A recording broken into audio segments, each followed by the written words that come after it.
Hello, this is Two Trouts in Search of an Author. I'm Jai. And I'm David, and we are here. This is the very first episode. Isn't it exciting? I guess. Yes. We are two guys. We go around to secondhand bookstores and we pick up books that look pretty bad. We judge books by their covers. Only by their covers. Sometimes the back blurbs. Yes. We have two rules. The first is we can only choose books based on their front cover and the back blurb. Our second rule, that we may break at some point, is that we may not choose books by any established authors. We'll probably break that eventually. We can only choose books by people we've never heard of. Yeah. Well, so yes. First episode. Yeah, what is our latest catch? This week is China Command by Gar Wilson or William Fieldhouse. Oh. I guess it's William Fieldhouse, a.k.a. Gar Wilson. Okay. So that Gar Wilson was a pseudonym. Yes. And was he the only person to hold that pseudonym? No, but I figured we would get into that later, but I guess... Alright, well... yeah, let's get into that later. Synopsis, David? Alright. China Command by Gar Wilson. A terrorist attack in Beijing leads to the deaths of a group of American tourists. The CIA has to call on the Phoenix Force, a cross between the G.I. Joes and the Burger King Kids Club, whose activities are top secret and disavowed by the American government. They take orders directly from an organization who takes orders directly from the president. Our heroes are Yakov Katzenelnbogen, a French-Israeli Holocaust survivor with one hand, David McCarter, British hoodlum and gunman with probable mental instability, Calvin James, black badass from the mean streets of Chicago, Rafael Enciso, Cubano, who fled the Cuban revolutions and has a personal stake against communism, Gary Manning, a Canadian explosives expert and the most boring member of the team. They also take a field trip to San Francisco to recruit American Ninja! Yeah! John Trent, a Japanese-American ninja who owns a ninja dojo in America. Narrative focus shifts, and we, the reader, learn that the terrorist attacks have been perpetrated by Cobra, or as it's called here, the People's New Guard, a group of fanatical Maoist terrorists planning to return China to the former glory of Chairman Mao. Our Cobra commander for the evening is Kuo Chun, Mao fangirl and extreme left communist fanatic. Her four generals are Ming Su, ex-secret agent who went rogue, Feng Te, a gangster, Comrade Chien, the sword guy, vigorous supporter of communism, and boss fight for John Trent, American Ninja. American Ninja. Lin No Su, an explosive expert, and excuse for the Canadian to have a boss fight. They have also hired a team of more or less faceless European and American mercenaries to carry out these terrorist operations. None of them matter, except for Neville a Brit and Gowers and Kelly, two Vietnam deserters, and boss fight for Calvin James. The team arrives in China and are met by Mr. Pao, an agent of the Chinese Social Affairs Department and also the best character in the book, who suspects the West of the terrorist attacks after the Chinese people were gunned down by apparently American terrorists. Ooh. Naturally, they work together to unravel this mystery and start chasing some leads, including a visit to Hui Chinese Muslims, who turn out to be innocent, a special guest appearance by two bumbling Soviet agents, who immediately get captured and forgotten about, and then finally an assault on the Red Fist Tong gangsters, led by Mr. Feng Te. Once they capture Feng Te, they discover that the terrorists are planning a big job in a big tourist spot. They basically make a blind guess that they're going to hit the Great Wall of China. That guess turns out to be correct. Gary Manning defuses Lin No Su's bomb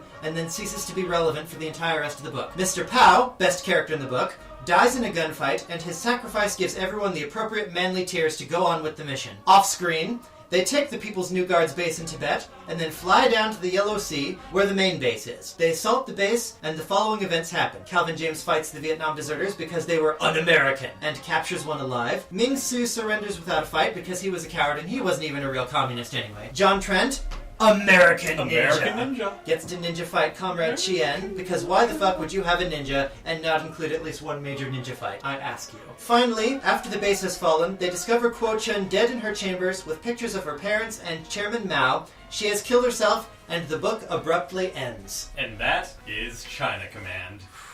Now, a little backstory here. China Command is part of the Phoenix Force series, which was a series of men action-adventure novels published between 1982 and 1992. There were 58 novels. This is number 42 of 58, and it was written in 1989. Goodness. Phoenix Force is part of the Executioner series. Started off as the Executioner series, spun off into Phoenix Force, yes, Today. and then it further spun off into the Stony Men, which goes on to this very day.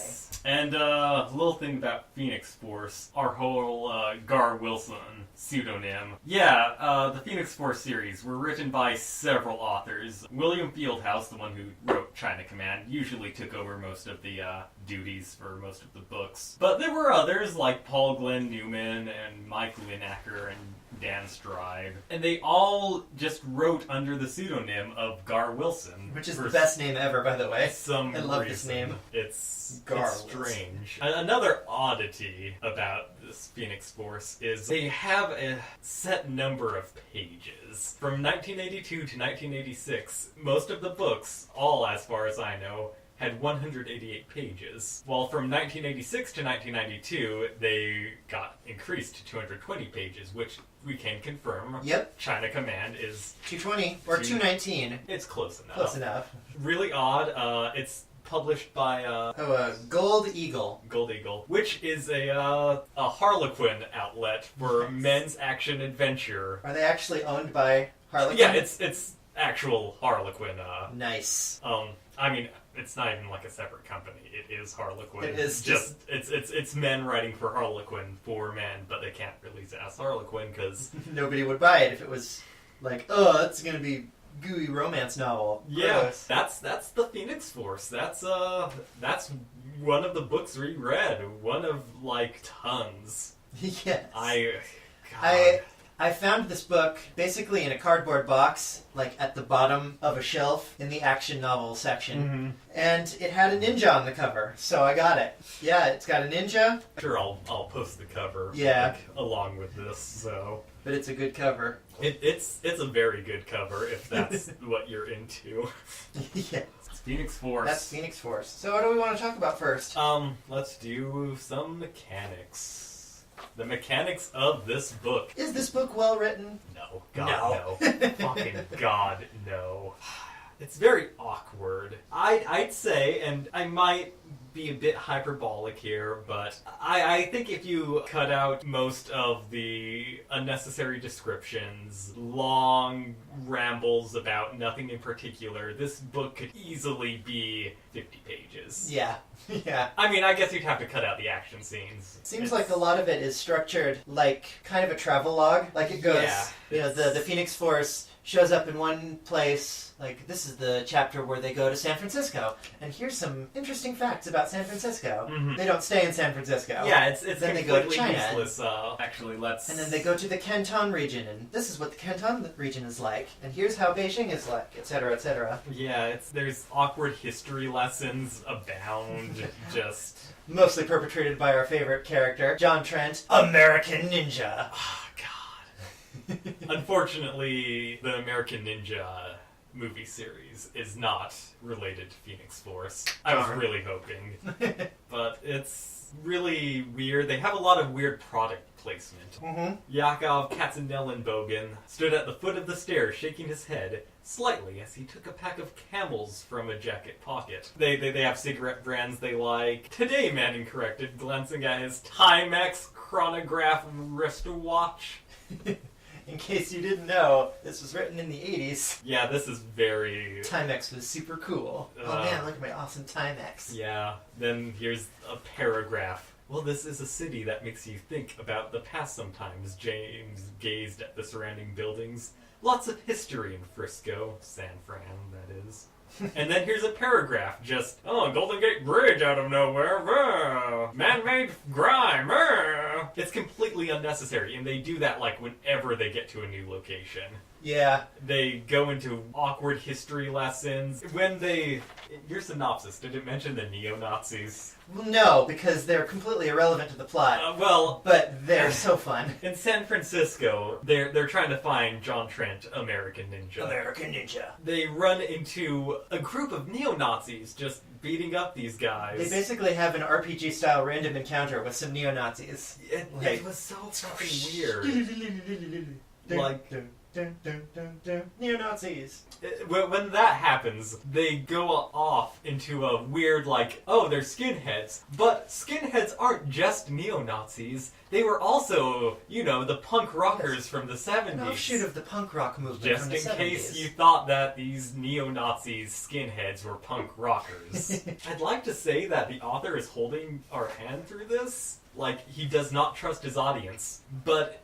it's just not true, because action scenes. Oh, yes. The action scenes have a lot of military gun fetishism. Very specific, catalog-like descriptions of these guns. Like the caliber of their bullets. how much they weigh, how long they are in millimeters. But the thing is that it doesn't give us enough information if you don't really know anything about guns, and I don't. Yeah, so, it really is just a list of numbers and lengths and weights. Yeah, and it means nothing to me. It doesn't say what the guns look like or anything. Yeah, like I get what a semi-automatic is. I know what a Browning is, but it's... My favorite part was when they had a harpoon gun, because I know what a harpoon gun looks like, and they shoot a guy with a harpoon gun, so I'm happy. Yeah, that was a fun one. As an aside, at the very back of the book, they have... Oh! They have They have this thing, which I guess is a regular thing in these books. They have Weapons in Review, and this is number 125, where they just have a description and a picture of this gun. This one is the Degtyaryov Pakitony. I guess that's Russian, and I'm sorry if I mispronounced that horribly. Totally did. And it just gives like a history lesson and the stats of this gun. So I assume that they do that at the end of every Executioner / Phoenix Force / Stony Man book. Mm-hmm. It's just not well written, at all. It's a quick fucking read because you can skim through. Oh yeah, a lot of it. Not miss a damn thing. It has no depth. This is one of the shallowest books I have ever read. I mean, it might be a bit fair because I don't read genre fiction super often, but I've read my fair share of fantasy novels. I read quite a bit of genre fiction, and this is probably the shallowest novel I've ever read. I read detective novels sometimes and whatnot, but I always feel like those have a point. They're a lot more character-driven, I guess. Yeah. This one is... That's it has characters, and they don't really have personalities. They have quirks. Yeah, they build these characters around little quirks, and especially during action scenes, I could not keep track of the characters.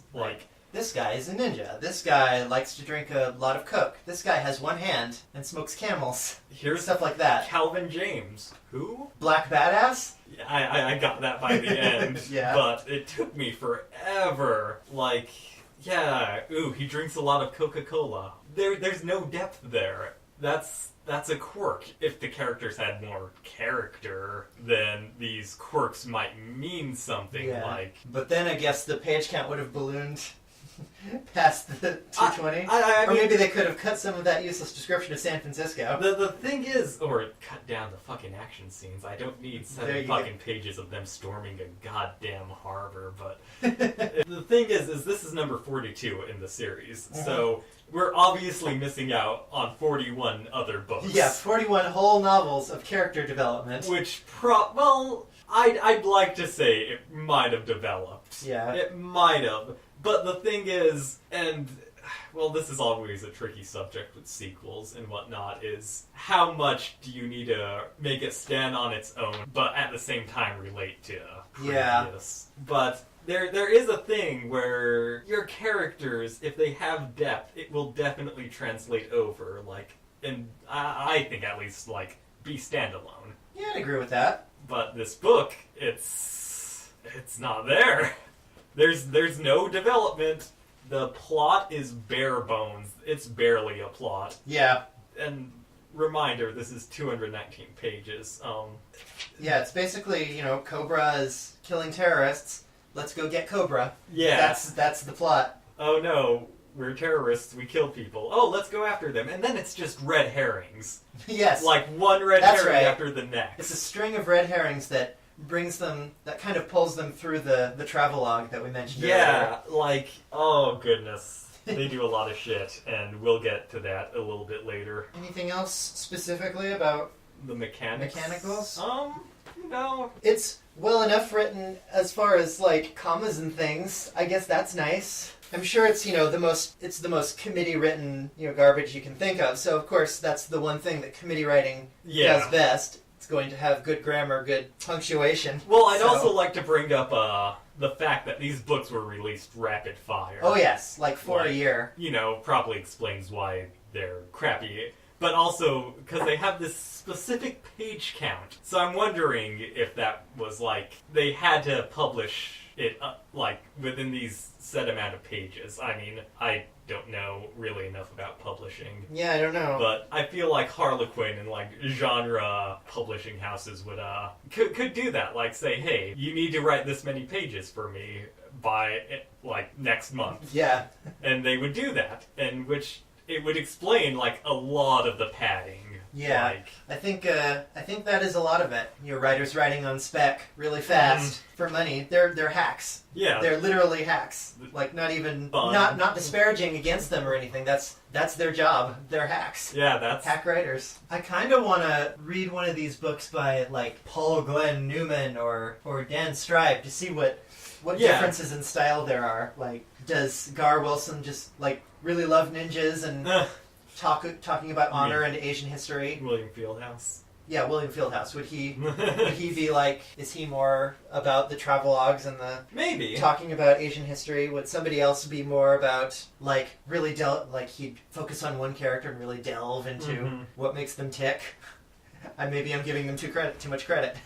Maybe. Maybe they're all exactly the same, and that's the point. Should one-liners be in this section? I don't know. One-liners are mechanics, right, guys? Yeah, sure. They're very much a part of the genre, I think. Well, the thing with this book, particularly, and this is definitely a mechanic, it reads like it wants to be a movie. Oh, yes. The descriptions, I can't say visualize, too extremely well, but I can visualize what they're doing, because when I was a lot younger... I did the same shit. I wrote like that. I was a bad writer, and I would think, hey, here's this scene in a movie I liked. I'll try to write that out, and I did, and I could imagine the scene, but it's not exciting. Yeah, it's a laundry list of things that happened. Yeah, when they go to the Muslim village and there's this huge firefight. I mean, the concept is kind of cool, but it's background. They go to a village of Hui Muslim and. The point of the firefight is that the Muslims think that they're attacking them, but they're actually trying to protect the Muslims from snipers. From Chinese snipers. So it's kind of an interesting concept, but it isn't executed particularly well. The Cuban glanced over his shoulder at the wreckage of the destroyed vessel. Now that's what I call a junk. Ha! Nice. Get it? Because it's a junk ship? Get it? What's another one?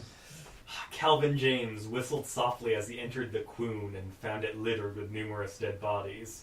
Hell, you guys sure made a mess in here. The maid service can send us a bill. Also, the one that sticks out to me the most, probably the worst. So this is when they were fighting the neo-Nazis in San Fran. James closed in and whipped the back of his fist across the skinhead's face. He followed with a hard karate chop under the heart. The hood folded with a groan, and James grabbed the punk's left ear and shoved his head against an urn. There was a clanging sound. Then James drove an uppercut under his opponent's breastbone. You guys ought to call yourself shitheads, James hissed. Get it? Shitheads instead of skinheads? That took me a while, actually. I know. I don't think I got that until you explained it to me. Shall we move on to characters? Sure. Oh, wait, no, I have one more thing. Oh. Language. That's a mechanical thing. Yes. The use of foreign languages. That's right. And this is going to kind of be a personal rant of mine. Yes, he studied Chinese. So. Yes, and Japanese. And several times over the course of the book, they write out very badly Mandarin Chinese and Japanese words. What they tend to do is they write out, xie or, shu. Xie means thank you, and shu means yes. And then afterwards they'll say, xie, thank you. They'll say the same thing twice in different languages, and it's really, really awkward. other, like, better books do that, but they don't do it as often, and that's the thing. It does it all the time. Like, this book, it's obsessed with, like, hey, here's this foreign language, and here's what it means. Yeah. Why even put, padding, obviously. And he doesn't seem to know how to actually write out the language in, alphabetical letters. So it looks really weird to somebody who's studied the language. Like, they write out one Japanese word, and they write it Shomin Uch, SHOMIN-UCH, and already it's like, what? What is that? And the closest I could find in my research is an Aikido term, Shomen Uchi, and that means, like, overhead strike to the head. So I guess that's what he was trying, but he spelled it completely wrong. Oh my. Yeah. That's, And for the Mandarin, I think he might have been using, like, an old-fashioned version of pinyin, the way to write out Chinese words in English, but it looks really weird to a modern eye. I don't know how far they'd come in 1989. That was my little rant. Okay, now on to the characters. There's not much to discuss. Yeah, not really. We kind of went over them. There's, Katzenellenbogen, McCarter, and Ciso, who's boring. I didn't know Gary Manning, who's really boring. Oh yeah, Gary Manning is notable as just because he's so not notable at all. He is completely the most boring character. Yeah. Like, he's Canadian. That's his most interesting trait. He's Canadian and he's a bomb expert. So naturally they give him a boss fight where he disarms a bomb. Yeah. And then he ceases to be relevant for the entire rest of the book. Katz has a hook for a hand. Yep, that's interesting. That makes him the disabled person in the Burger King Kids Club. Although I'd argue that McCarter's much more disabled, but we'll get to that later. Yeah, probably the most interesting characters in this book are John Trent, American Ninja. But he's not really interesting. Not really interesting, but... He's useless, but he's American Ninja. He's the American Ninja. So that's... But there's also some subtext that could be read into it. That's true. We can get to that later. And then McCarter, the guy who drinks gallons of Coke, and who also has, like, a mental disorder. Yeah, we are pretty sure he's, like, insane. Actually crazy. Like, he's like a psychopath. Yeah, seriously. We'll kind of get to that a little bit later, because it kind of falls under our next topic, which is probably gonna take up the majority of this, because this book... we should say that there is only one female character. Yes, that's right. There is one female character. She is the main daddy. Yes, Cobra Commander is a girl. Her name is Kuo Chun, and she is an ascetic, basically a Mao worshipper, who has sworn off sex, exercises, sworn off, like, I don't know, cigarettes and salt and unhealthy things. She's honed her body to a knife's edge. She's all big and burly. They describe her as, huge and burly. And she's basically a guy with tits. Yeah, they even, describe her, manly. Yeah, the others have forgotten that she's a woman. Stuff like that. It's terrible, but... Yeah, but, it's not just that. There's no actual female presence anywhere in the book. I mean, they go through this extended sequence where they fight gangsters, right? Yes, it's a very, awful triad gang or something. They storm this harbor. Guns, drugs. Yeah, and they do gun running, they do drug smuggling, they do gambling. They mention that there's, a gambling ring going on. But nobody ever mentions prostitutes. And I thought that was weird. Actually, Oh, do they? Have I missed it? They mentioned prostitutes, but they said that there were none. Oh, yeah, see, that's just weird. Not saying that prostitution is a good thing, or a bad thing, or anything, but, this is the 80s, and they're gangsters, so there's probably going to be some pimps and hoes in there. Oh no, they just, were trying to, bust them. And they're like, oh, the only just cause we have is gambling. Then they're like, nothing about smuggling, prostitution, drugs, or anything else. So, yeah, they mentioned prostitution like it should be there. They mentioned prostitution like it should be there, but it just seemed like an odd omission. Yeah. And I don't know if it would have been better if they had, showed some pro hooking on the street, but... I don't know. With as confused as this book is on, gender politics... I guess at least it would have been some kind of a feminine presence in the book. I also find it weird that none of the Phoenix Force has, any kind of a love interest. No. It's except, I guess, each other. The best character by far... Mr. Pow. Yes. Mr. Pow. Okay, Mr. Pow is part of what was that called? The Chinese Social Affairs Department. And I looked it up, and the Social Affairs Department actually disbanded before this book was written. Yeah, you mentioned that. So that's a funny little inconsistency. But Mr. Pow is the best character in the book because he's the only character who is actually self-aware of this book's bullshit. Like, John Trent, American Ninja, has these long diatribes where he describes Asian history because he's the token Asian guy on the team. He's only half Asian. He's only half Asian, but, that's enough that he knows everything about Chinese and Japanese history, and he goes off on these tangents about, have you ever heard of the I Ching? And everyone's like, no, tell us all about it, John Trent. And they talk about it for a while. Well, whenever he does that in the presence of Mr. Pow, like, he talks about the Yellow Turban Rebellions. And it's like, oh, the Yellow Turbans, they came and they had this big rebellion, blah, blah, blah, blah, blah. And then Mr. Pow's like, yes, Mr. John Trent, we know. I live here. I'm Chinese. I know my own goddamn history. And he does that like 2 or 3 times. It's good. And John Trent never learns. But then he dies. But then, yes, Mr. Pow is the sad, manly sacrifice that gives everyone the manly tears to move on, as I said. I guess we might want to put a spoiler alert somewhere there, but whatever. You guys are listening to a podcast about bad books. I mean, if you really want to read them, then go out and do it. We warned you. Yeah. Anyway, shall we move on to the, heavy shit? Heavy shit? Yes. Alright. Where do you want to begin? This book is very politically confused. Well, the low-hanging fruit here is, how do we feel about communism, Jai? Well...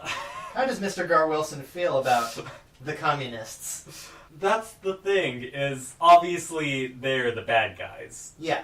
They are evil. They mentioned several times that the Soviets are evil, or the bad guys. They are very distrustful of the Soviets. By the way, there are 2 Soviets who just kind of show up. Yeah, you mentioned that in the synopsis. Yes. They kind of show up for, like, there's an entire chapter dedicated to them. And they serve no purpose. It's a red herring. Yeah. They just had to have some Russians in there. Just to fill a quota, basically. Yeah, it doesn't give, like, any depth to the story. If, like, this was a better novel, I could see these red herrings serving a purpose. But yeah, China at this point is a communist country. Yeah, a communist nation. But it seems like the book bends over backwards to kind of paint China outside of this, extreme left terrorist organization that we're fighting. It paints China in this light that it's like their dawning democracy, who's becoming more enlightened or something. Yeah, it's very odd though, because for as much as they attack communism and Mao, they have odd sections where they go, yes, Mao was bad, but he brought up our education. Yeah. And he made us more accepting of the outside world. And it's this really awkward thing where they are trying to demonize these people, but then they kind of take a step back, saying... Listen. By the way, communism, free universal education was pretty nice. And that just doesn't work.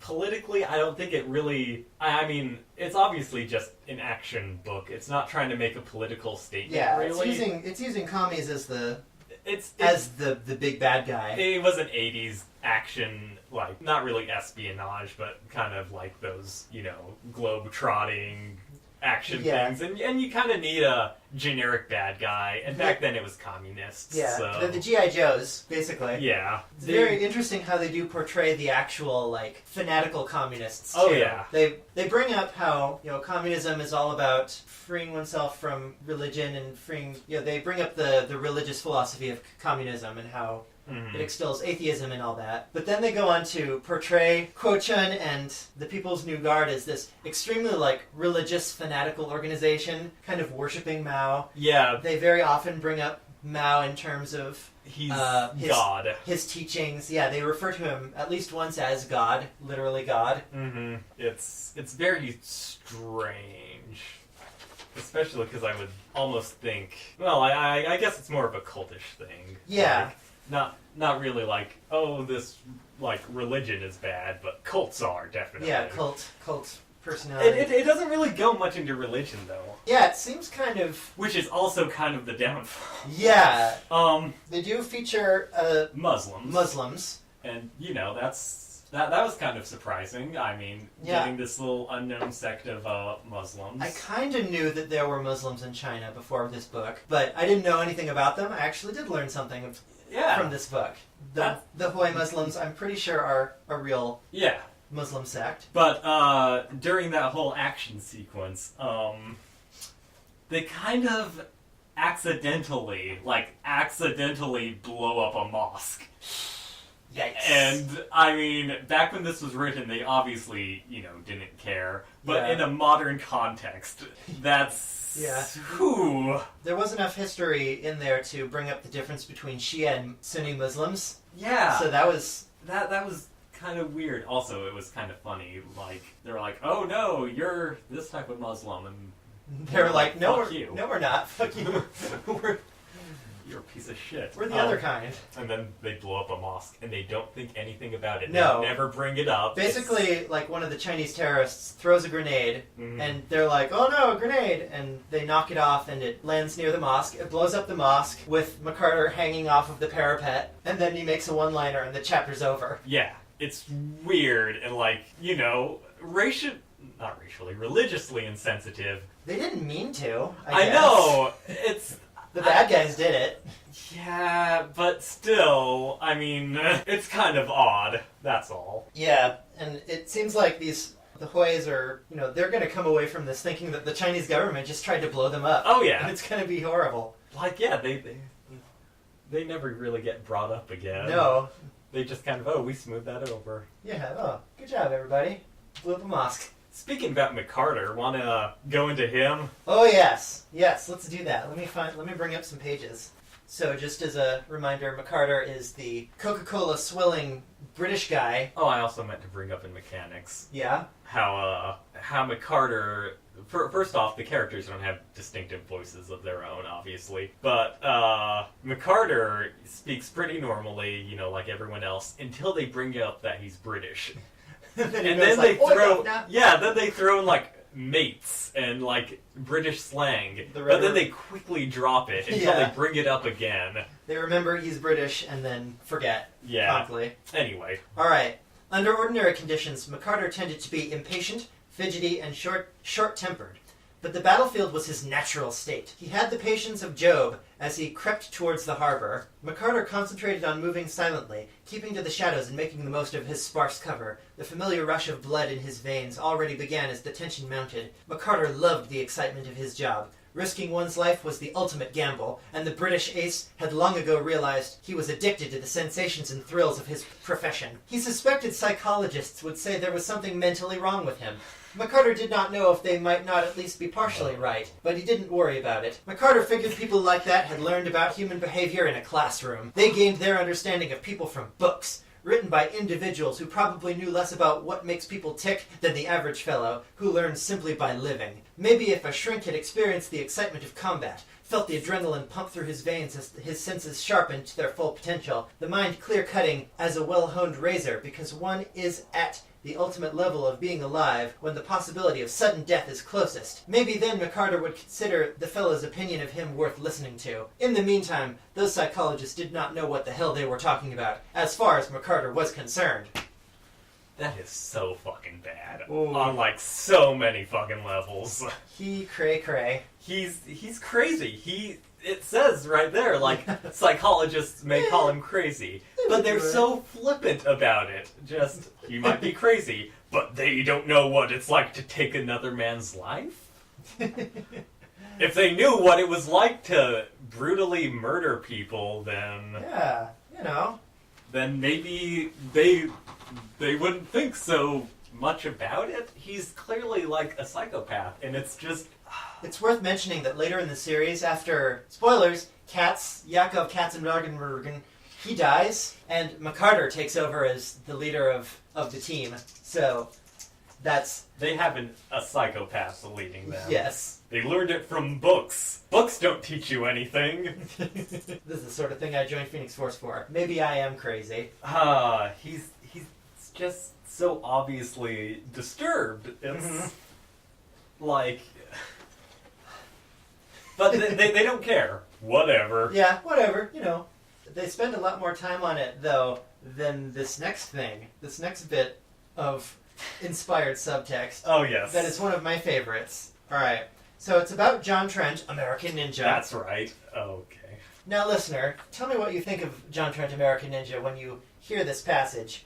Trent may not be there, Katz replied, lighting a cigarette with his battered old Ronson. After all, the man might have some other personal interests besides his dojo and his uncle. You mean a girlfriend or something? James asked, slightly surprised by the idea. Why wouldn't Trent have a girlfriend? The Israeli said with a slight smile. I realize this is San Francisco, ... I used to be a cop in this city, the black commando said dryly. Not everyone in San Francisco is looking for a gay old time. I never thought to ask John if he had a girl in town. He's not the sort to volunteer information like that. He never seemed to be one for small talk, Katz agreed. Phoenix Force commander watched a cable car roll along the street. It was crammed with passengers. Cable cars were a big attraction in Frisco, etc., etc. So, what do we think of that passage? What do we think of John Trent? John Trent, gay ninja? John Trent, homosexual ninja. Ooh. It's...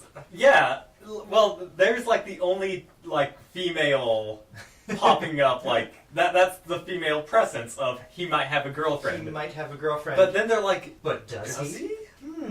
This is San Francisco, after all. Yeah. And they never bring it up again, by the way.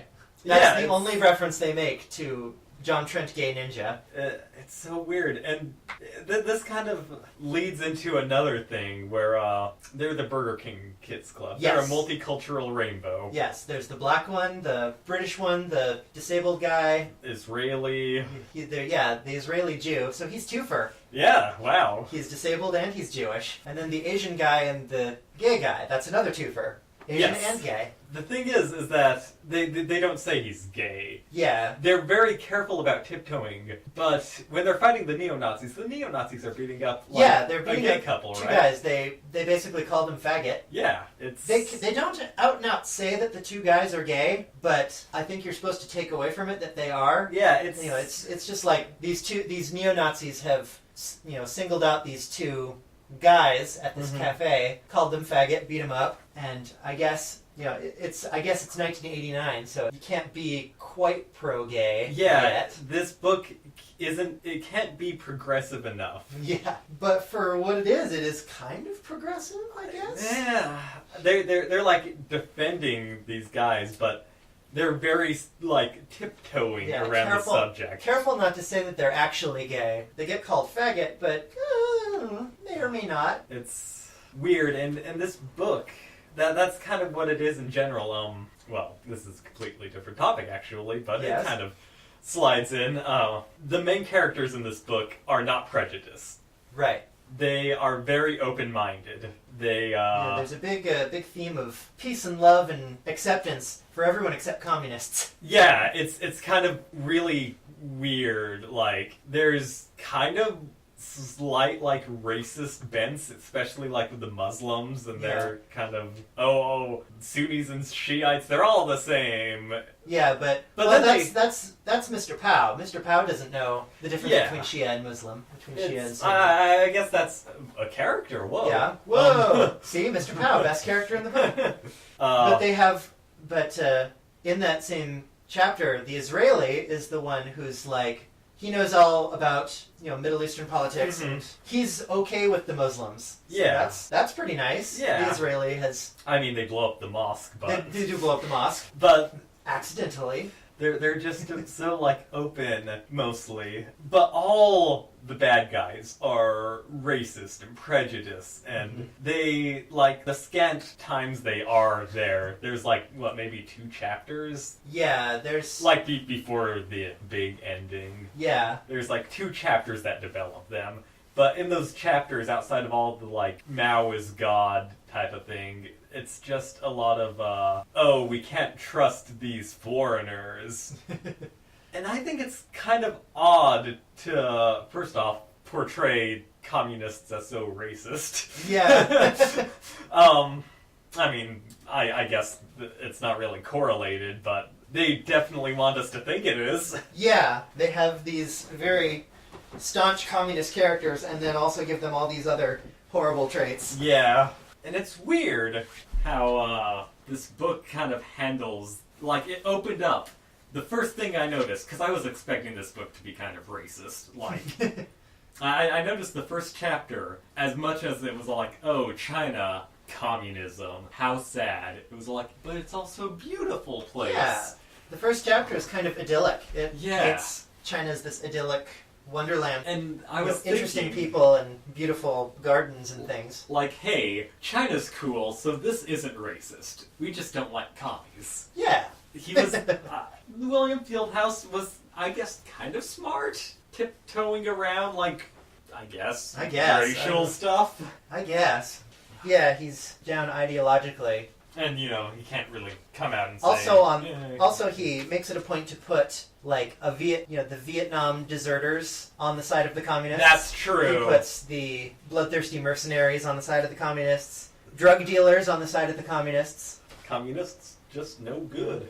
Like, at some point, they have to work with some gangsters to track down the Red Fist Tong. And the good gangsters are, like, you know, they do all the same things that the Red Fist Tong does, but they are very nice and they make a deal with the very prim and proper with the Phoenix Force about how they're going to limit themselves to just gambling. They won't do any more drug dealing and stuff. And they're not commies. And they're not commies. Then I don't think the other gang was, though. They were just... Yeah, not really. Their leader was just part of it. Yeah, part of the People's New Guard. Speaking of, that's a great name. You did some research about some New Guard stuff. Yeah, I was thinking because, you know, this book has a lot of real life organizations there, and I was thinking maybe the People's New Guard might have been inspired by something.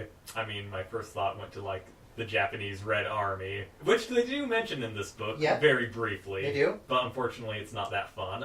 Instead, there was a group called the New Guard back in Australia in the 30s, and they were a group known to have fascist tendencies. Ooh. Wikipedia has a footnote, fascist tendencies. Yeah, so they kind of are equating these communists with fascists. Yep. Like, straight out of the gate. So, fascists, racists, drug dealers, Communists. Deserters, Vietnam deserters, you know, all of the things that, obviously the kind of, you know, this is the kind of person who would want to read this kind of book would hate the most. Yeah. Just all that's concentrated right. together in this one organization. And all flavored with a little bit of Chinese in there. Yeah. Just a little. But there's good Chinese, so it's okay. It's a menagerie. And the book ends with, what's her face? Quo. Yeah. Quo Chun. These interesting characters. All these interesting characters. How do you not know their names already? I was on the edge of my seat. Yes, it ends on a massive anticlimax, by the way. They raid the Great Wall of China after their Black Dynamite-esque. Yeah.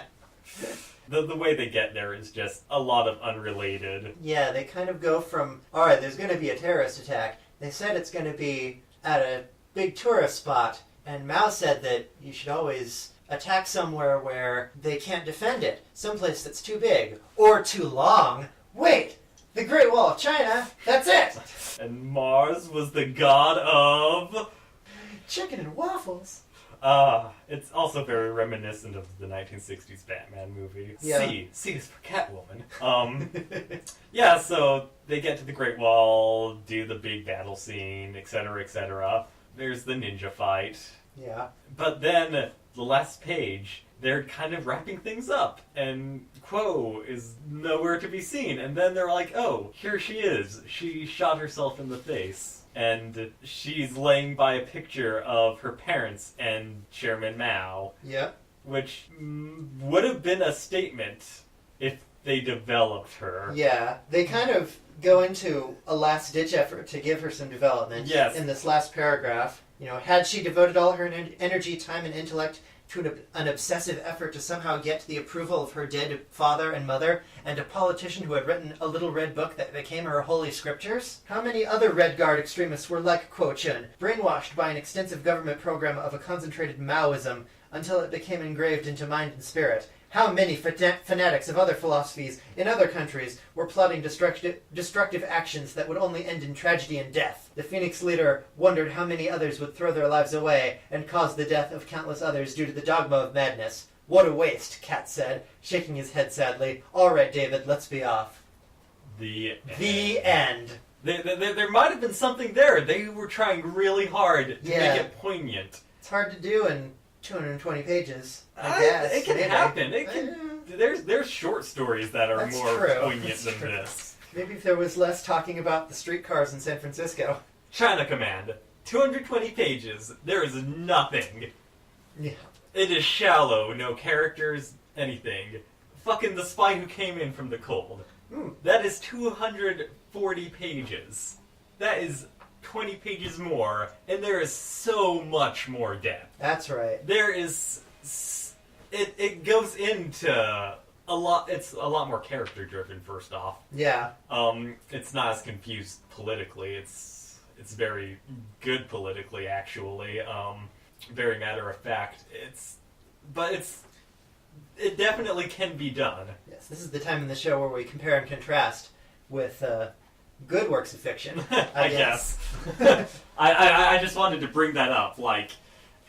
220 pages, you can definitely get something in. Yeah, you're right. I take it back. And plus, I wanted to compare and contrast with good works of... So, if you want to read a good book, read The Spy Who Came In From the Cold. Also a good movie. Yeah. But if you want to read something with a ninja on the cover... That's true! Well, is that all the heavy shit? I feel like we're missing a lot, but this book is ridiculous, so we can move on. It's so thick and dense with empty space. The thing is that the person who wrote it, they don't think. There wasn't much thought put into it. It was just, here's this, here's some research I've done, but he doesn't put any weight behind these thoughts. So. No. There's a lot of really confused sections, and it's... Yeah. Yeah. It's China Command. It is China Command. Anyway, what did we like about this book? What did we like about this book? Well, it taught you about Chinese Muslims. That's true. I didn't know very much about the Hui Chinese Muslims. That was actually kind of an interesting history lesson for me. I thought that if made into a video game, the Muslim action scene would make a very good set piece. Yes. Not as literature, though, but I agree with that. If it was like the new Metal Gear Solid game, I would be really excited about that. Well, obviously, as I've been saying, my favorite character is Mr. Pow. Yeah, Mr. Pow is fun. Because he does bricks no bullshit from anybody. I like that they used the term American Ninja unironically. Yes, that was wonderful. Several times. I was trying to keep account, but... It was great. I was so ready to just adore John Trent American Ninja as a character. And then he turned out to be kind of useless and boring. Mm-hmm. Like, his... I actually wrote down here, John Trent's whole entire use as a character is to spit out Asian trivia and have ninja fights. But we already have Mr. Pow to spit out Asian trivia, who is a much better character, and the ninja fights are... superfluous. Extremely superfluous. Like, there's no reason for them to pull out a sword in the middle of a gunfight. Oh wait, there was one more heavy shit I wanted to... Oh yeah?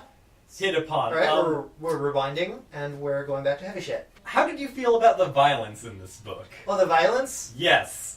That's something that I'd like to focus a little bit on. Well, I was in the midst of a terrible book like this. I was actually kind of happy that there was, at least some blood and gore to look at. Yeah, I want to say it was the neo-Nazi fight though, where it got a bit brutal. Like, they were fucking up these neo-Nazis pretty hardcore. Well, they were allowed to. That's, like, the only time when it's acceptable to have gross bodily harm. But when you're literally fighting Nazis. It's one of those things where, the impact of the violence kind of outweighed what it was trying to do, I think. Yeah, that's fair, I think. This is, akin to, I don't know, a dumb 80s action movie where the violence can get, over the top. But the thing is that it's over the top. There isn't a lot of weight to it. Yeah, I can see that. But there were a few times where it was just a bit like... Like they accidentally put in some weight? Yeah, they accidentally put in a bit too much. Like, it's the difference between... I think the mosque incident is kind of another example of this. Yeah. Like, you know, they don't even worry about it. They like, oh, and then he threw a grenade and the mosque exploded. You know, they didn't think about what that actually meant. Yeah, it's like the difference between, like, a John Woo movie and then you go to, like, a David Cronenberg movie. Like, John Woo, it's over-the-top violence, whatever. Cronenberg kind of uses that violence to put something across, and it's not comfortable to watch, really. And I kind of felt like it flirted with some of the more grotesqueries of violence. Alright. But yeah, that's just me. Alright, Maybe cool. I'm just a wuss. Anyway. So anything else that we liked to go back to go forward? Yes. Anything that we liked. Yeah. I talked about Mr. Pow. Mr. Pow, American Ninja. I like how this is published by Harlequin. Yeah, that's pretty hilarious. We said we were going to do a Harlequin book, but we already have. Yeah. I just think it's funny. Yeah, I did not realize, but it makes perfect sense. You know, you're going to want to grift, you know, both of the hyper-masculine and hyper-feminine audiences for money. Mm-hmm. Wow, I don't know. This book is really... Yeah. Maybe like 5 pieces of limericks. 5 pieces of limericks. That's weird.